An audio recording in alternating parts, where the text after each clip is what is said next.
Tips yan mga idol ah. Kunting gamitin pag ano ang inihaw para mabilis mga idol. Pag may mga buto-buto mga idol, huwag mo na isalin.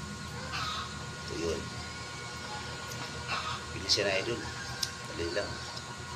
Ilang minuto lang yan pag ano mo. Diyan mo din malalaman kung luto na siya. Discarding mo lupit ng mga idol. Yan.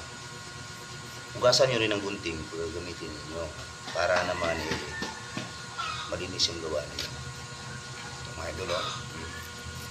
Yan. At saka mababudget mo siya kung gaano siya kalaki. Matatsansya mo kung gaano kalaki.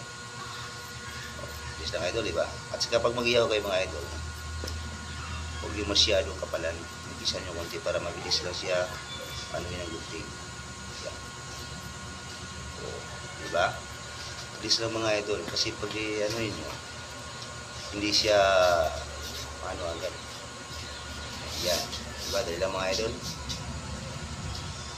Yan ang tips ko sa inyo mga idol. Gayahin nyo to.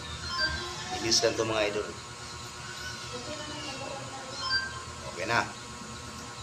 So, kaya na. Dali lang mga idol. Bilis lang. Ilang minuto lang. 2 minuto lang mga idol. Tapos na ito.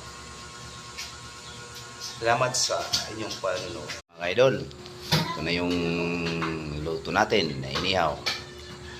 Yan. Sarap. Kaya na. May sinabaw pa tayo doon.